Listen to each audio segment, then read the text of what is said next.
Hello and welcome back to the railway. Just been doing a bit of track cleaning here. So we'll bring this diesel shunter up to a stop here and we'll have a look at the track cleaning wagon. So here we have R.259, the track cleaning car, or part of her anyway. This one doesn't have the roof. And I use this old diesel shunter, R.259 in British Rail blue, to drag her around the track, and she's missing most of her steps and she does wobble rather a lot. Track cleaning car is very simple. All it is a felt pad, and we pour fluid on it here and it soaks down and then it cleans the rail surfaces here. I have added just a little extra weight to it just to ensure it makes good contact with the track. Now, I think this is left over from the Transcontinental range. It's one of the old box cars. What we have printed on the side here, permanent weight department, TR9372. Now I think we should have a look at page 30 from the 1962 catalogue, and there's a great picture of it there. As we can see here in the catalogue, the wagon came with 6 capsules of track cleaning fluid. Additional fluid is available as catalogue number R528. The wagon was available from 1961 to 76 and came in a variety of colours over the years. Now I think track cleaning fluid was just carbon tetrachloride, although we're not allowed to buy that over the counter anymore, I don't think. I tend to just use lighter fuel and it seems to work quite well. And here I have a complete track cleaning car. This one's in black and has the old open style axle boxes there. So if I just clip off the roof here, we'll have a look inside. There we can see the weight and where the felt pad is held in it, and we pour the fluid on here, and we've got a spare felt pad there for more track cleaning. And if I turn that over, we can have a look underneath and we can see there's the felt pad which makes contact with the rail surface, and we've got those old plastic wheels in 2 halves on a single axle. We'll turn that back around. We can see this really is just from the Transcontinental range. It's got a moulded in door here. It would have had a sliding door when it was a Transcontinental wagon. We've got permanent way department, TR9372. Lots of riveting, a ladder at the end there, and if I turn that around, we've got plenty of detail on the end here as well, with a ladder up the corner and an open plate here with the straps down either side, and some detail in the corner here, not quite sure what that is. So if we pop that down again, here we go. I'm looking at the roof there. Again, plenty of detail on that roof, lots and lots of rivets. We'll just clip that back on. Now here is the box of track cleaning fluid that came with it, and it says R528, 6 charges of track cleaning fluid, not to be taken, made in England. These were available separately to the wagon. So if we just have a quick look inside, there's 1 capsule missing from here, and they've all begun to go funny shaped, so I'm not even going to attempt to take these out of the box. There we go. We'll just close that over there. And again, we've got instructions that came with it. These are quite fragile now. I'll just open these up and have a quick look.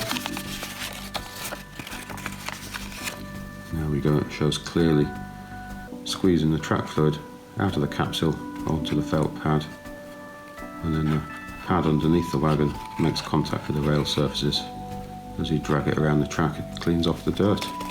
Quite simple, doesn't need to be done every day, once or twice a month I think.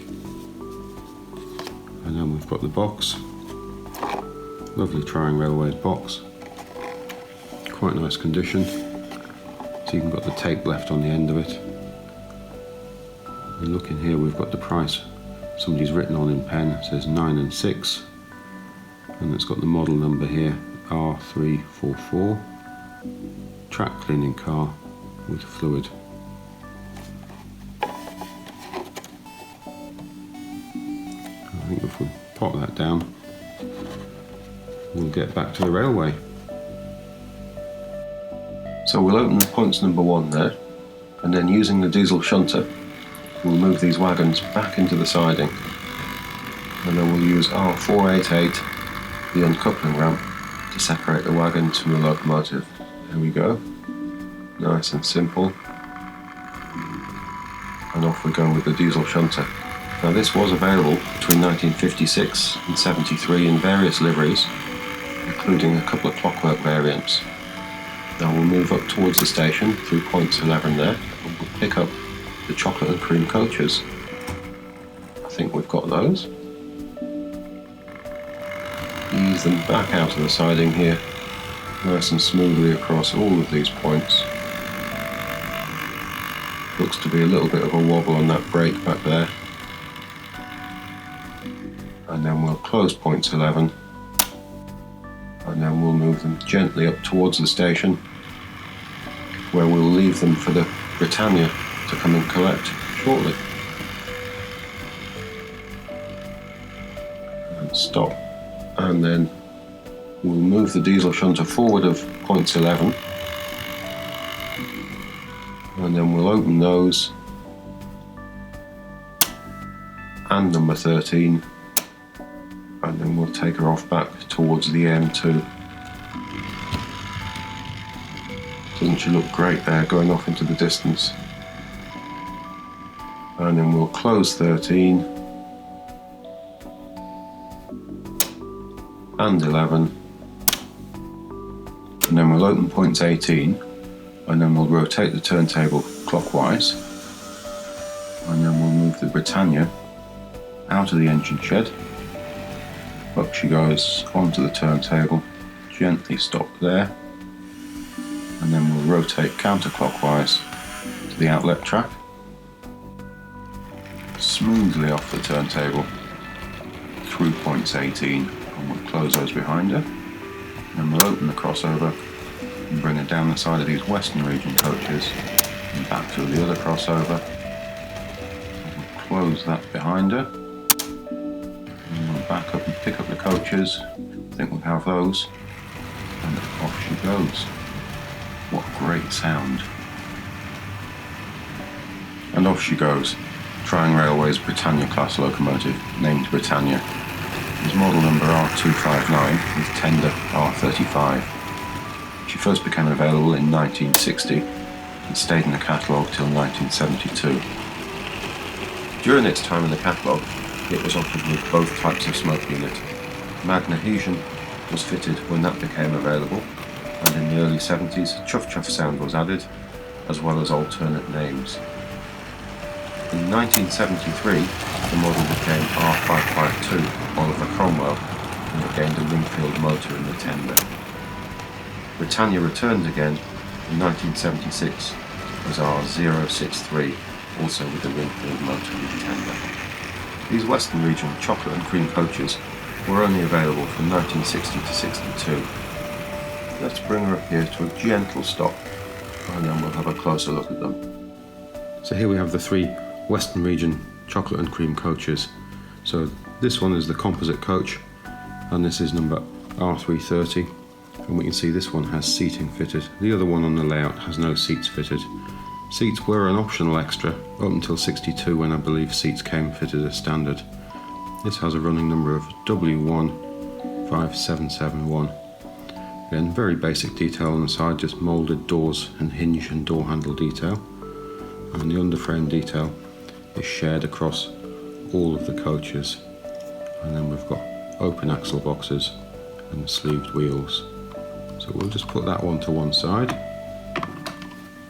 And then we'll have a look at the restaurant car, and here we have a running number of W301, and this was model number R331. Now again we can see the same underframe detail, but we've got these lovely curtains here just on the glazing strip.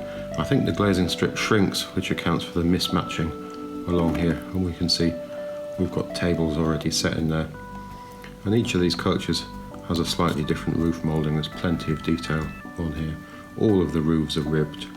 And again, the corridor connection on the same, and the detail of the steps and this pipe work here is the same on all of these three coaches.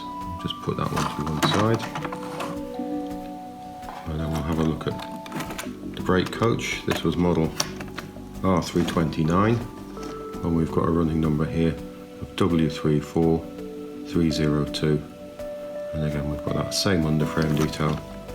We've got that ribbed roof but with periscopes on this one, and again we've got plenty of detail at the back, extra doors for the guards compartment here.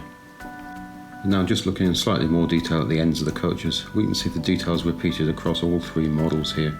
Standard decouplings, metal buffers just pushed in, and we've got the corridor connections, and we've got what look like steps or ladders running up the ends of the coaches here, and minimal pipe work.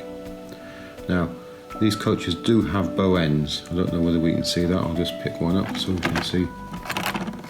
Yeah, so it's got the bowed end rather than the flat end. Now all three of these coaches were available from late 1960 to 1962, just a very short time in the catalogue before the new scale length coaches came along. Now I only have boxes for the two, and this is the restaurant car, and this says R.259 restaurant car, chocolate and cream with seats. And again, it's quite a tired box. I'll just put that to one side.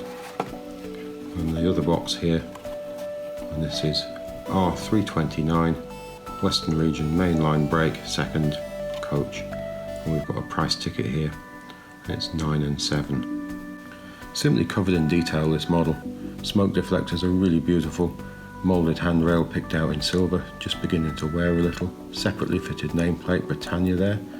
Looking along, we've got orange bands all the way along the boiler here, and an orange lining running right the way along the length of the locomotive, repeated here on the cylinder blocks here.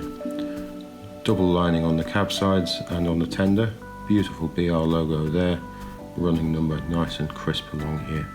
Looking in a little more detail here, we can see she definitely has solid wheels, and this valve gear really is beautiful. Looking in slightly more detail here, we've got plastic wheels on the front bogie, and we've got steps up the front edge of it. We've got the standard triangle decoupling here, and separately fitted metal buffers. Plenty of detail on this buffer beam. Moving up to the smoke box door, we can see we've got a number of details picked out in paint, and the running number beautifully applied there. There's excellent detail on this truck here, and then moving up, there's terrific pipe work, moulded all the way in here, right the way through to the top of the locomotive. Lovely window in the front here, and it's riveted all the way around. We've got these lovely handrails down both sides of the door picked out in paint there. And looking from the other side, there's even more detail applied to this side of the boiler. I don't know what these items are, but presumably it's some sort of conduit for pipe work. Plenty of detail down the side of this tender. Right the way along we have rivets. The underframe detail is quite minimal, but there's a very nice effect, and we've got steps at both ends. Looking at the back of the tender here, we can see we've got the standard decoupling, triangle metal buffers in here, what looks like there might be lamp irons and other moulded detail on the back plate of this tender. A wonderful separately fitted metal ladder. I'm not sure what these little tags are at the top here, they have holes moulded into them, and then handrails down both sides. Looking from above at the tender here, we can see we've got a water filler here and a dome, and we've got this excellent coal load. It is a little bit on the shiny side, and we've got a window in the front edge of the tender there. And again, moving along towards the front, plenty of riveted detail and pipework and handrails. I know we've got the chimney here, and the securing screw to hold the chassis in place is just situated in here. I've just separated the locomotive and tender, and we can see the pin underneath the tender here, which will go into the drawbar here to secure the two together.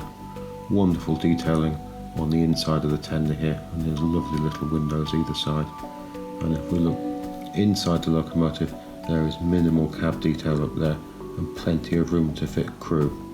Here looking underneath, we can see the front bogie. It's just got plastic wheels on metal axles, secured with a screw to the chassis here. And we've got these lovely big drive wheels here. These are solid. Later models had see-through wheels with steel tyres and magnesium. This model has no magnesium. Here we've got the drive cog there, going up to the XO4 motor underneath. The centre drive wheel is flangeless. Moving along here to the back, we've got the rear truck, and again, plastic wheels on a single axle. We've got open axle boxes there. If I just turn that over slightly, we can have a better look at the underneath. And we've got the pickup wipers here. Here we can see the tender has plastic wheels on a single metal axle. One side spins freely and the other side spins with the axle. we've got the standard decoupling screwed into the plastic moulding here, and we can see built in Britain, and it says Triang here. Clearly we can see the pin where the tender will attach to the locomotive through the hole in the drawbar there. I've just loosened off the screw here, so we'll just lift off the body moulding, and we'll just put that to one side, and then we can have a quick look inside. And again, when you take off the body moulding, it really does expose the wheels quite nicely. You can see the X04 motor here, and all this extra weight here. It really is quite a nice piece of design. And looking at the underside of the body here, we can see the name Triang, R.259, and built in Britain. And there's a little bit of detail on the underside of the body here, not too much. We can see this shiny area down here where the oil splashed from the motor. And looking further along, we can see where the screw pokes through the chimney here. So quite difficult to see. There we go. So this was definitely never a smoking model. When smoking units were added, this would have had to be altered. So the securing screw would have been here, and the smoke could have passed through the chimney there. And we can see the underside where the buffers are secured just through the moulding here. When I went to reassemble the locomotive, I noticed that the valve gear had slipped down on one side. The plastic clip which holds the valve gear in place partway down the locomotive had cracked on one side, allowing the valve gear to drop. Now I've successfully glued that, and it does the job very well. I'll have to look out for a replacement part. Now we've got the box for the tender here, R35, and it says here tender for R259 loco, and the price 7 shillings and 7pence. Now having a look at the box below, this is one of those wonderful lift-off lid boxes for the locomotive, and it's got the model number R259 462 Britannia loco, green livery, and here somebody's scribbled out the price in pen, and I think it says 86 shillings and 9pence, but I'm not quite sure. Now I think we'll get back to the railway. Just look at that as the power comes in, as she grips at the track, pulling all of those coaches from a standing start up the incline. Now remember, there's no magnesion fitted to this model, it just has those earlier solid wheels. Picking up a little speed now, as she comes down the incline and off into the distance. And under the elevated section, now approaching the station, she's going to storm past through all of these points and island crossings and up into the third radius curve there, approaching the incline and effortlessly up there, off into the distance. Now I'm going to leave you this week with page 5 of the 1960 catalogue, the first year which she appeared, and also the cover of the 1961 catalogue, where she was on Westminster Bridge apparently, outside the Houses of Parliament. If you look back again next week, we'll have something else from this early Triang Railways period. Thank you very much for watching. Goodbye now.